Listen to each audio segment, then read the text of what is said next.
اور اسی طرح تجارت کا پیسہ، تجارت کا مال، اور گھر کے اندر ضرورت سے زائد سامان، جیسے بچوں کے لیے، بچیوں کے لیے جہیز کا سامان تیار کیا ہوتا ہے، اور اسی طرح ایسا سامان گھر میں پڑا ہوتا ہے جو استعمال میں نہیں آتا، جس کو استعمال نہیں کرتے، جیسے بستر ہے، کپڑے ہیں، برتن ہیں، چارپائیاں ہیں، اسی طرح کوئی بھی ایسا سامان جن کو آپ استعمال نہیں کرتے، یہ ضرورت سے زائد شمار ہوتا ہے۔ ان ساری چیزوں کو ملایا جائے، پھر سمجھ لیں سونا، چاندی، بینک بیلنس، نقدی رقم، تو اسی لیے فرمایا زکوٰۃ ادا کرنی ہے، عشر ادا کرنا ہے۔ اسی طرح فرمایا کہ کن لوگوں پر خرچ کرنا ہے؟ بہت سارے لوگ جو بھی سامنے آ گیا، کوئی بھکاری آ گیا، بھیک مانگنے والا آ گیا، زکوٰۃ کا پیسہ اس کے ہاتھ میں تھما دیا، عشر کا پیسہ اس کو دے دیا، صدقہ فطر کا پیسہ اس کو دے دیا۔ یہ بالکل غلط بات ہے۔ جہاں پر زکوٰۃ ادا کرنے کا حکم ہے، جہاں پر صدقہ فطر ادا کرنے کا حکم ہے، جہاں پر عشر ادا کرنے کا حکم ہے، وہاں پر یہ حکم بھی ہے کہ جن پر آپ خرچ کر رہے ہیں کیا وہ مستحق بھی ہے یا نہیں، مستحقین کو آپ تلاش کریں۔ اسی طرح تلاش کرنے کا بھی کوئی بھی سامنے آ گیا بھیک مانگتے ہوئے، اس کے ہاتھ میں تھما دیا عشر کا پیسہ، زکوٰۃ کا پیسہ، صدقہ فطر کا پیسہ، یہ معلوم نہ کیا کہ یہ مستحق بھی ہے یا نہیں، کیونکہ بہت سارے بھکاری ایسے ہیں جو حقیقت میں مستحق ہی نہیں ہوتے، خود زکوٰۃ ان پر واجب ہوتی ہے لیکن عادت ہوتی ہے ان کی بھیک مانگنے کی، بطور عادت کے بھیک مانگ رہے ہوتے ہیں۔ اگر آپ نے زکوٰۃ ادا کرنے کے لیے، عشر ادا کرنے کے لیے، صدقہ فطر ادا کرنے کے لیے ایسے بھکاریوں کو دیا جو زکوٰۃ لینے کے مستحق نہیں ہے، زکوٰۃ ادا نہیں ہوگی، عشر ادا نہیں ہوگا، صدقہ فطر ادا نہیں ہوگا۔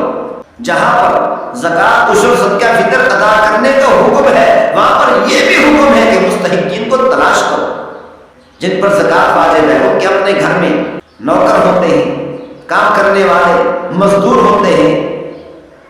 ان میں غور کریں، ان میں پوچھ گچھ کریں۔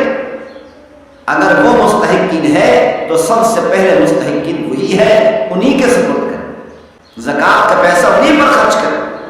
اسی طرح رشتہ دار ہیں، رشتہ داروں میں خرچ کریں۔ اس کا ایک ضابطہ یہ ہے کہ اصول اور فروع پر خرچ نہیں کر سکتے۔ اصول کا مطلب ہے جن سے آپ پیدا ہو، زکوٰۃ کا پیسہ، عشر کا پیسہ، صدقہ فطر کا پیسہ، صدقات واجبہ کا پیسہ آپ اپنے والد کو نہیں دے سکتے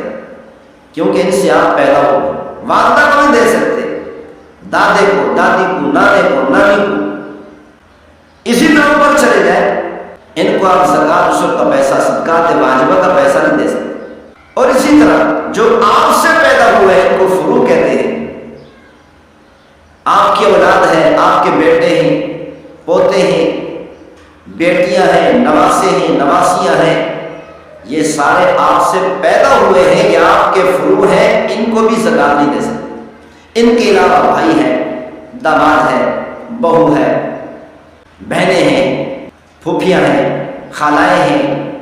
چچا ہیں، چچا زاد بھائی ہیں، چچا زاد بہنیں ہیں، ان کو زکوٰۃ کا پیسہ دے سکتے ہیں اگر مستحق ہے۔ زکوٰۃ لینے کے اگر مستحق ہے، زکوٰۃ لینے کا مستحق کون ہے؟ جس پر صدقہ فطر واجب ہو،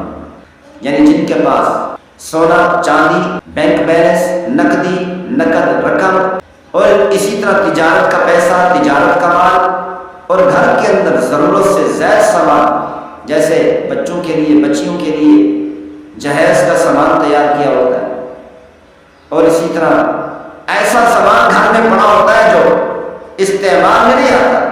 جس کو استعمال نہیں کرتے، جیسے بستر ہے، کپڑے ہیں، برتن ہیں، چارپائیاں ہیں، اسی طرح کوئی بھی ایسا سامان جن کو آپ استعمال نہیں کرتے، یہ ضرورت سے زائد شمار ہوتا ہے۔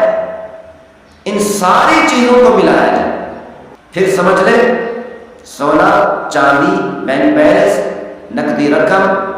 مال تجارت، اور اسی طرح ضرورت سے زائد سامان، ان سب کو ملایا جائے، سب کا حساب 52 تولے چاندی قیمت کے برابر ہو جائے تو یہ صدقہ فطر اور زکوٰۃ کا پیسہ نہیں لے سکتے، بلکہ ان پر خود واجب ہے کہ صدقہ فطر ادا کریں اور ان پر قربانی بھی واجب ہو۔ تو اسی لیے خاص طور پر خیال رکھا جائے کہ ہم کن لوگوں پر خرچ کریں۔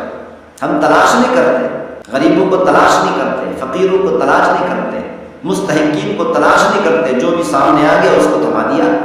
بالکل سراسر غلط بات ہے۔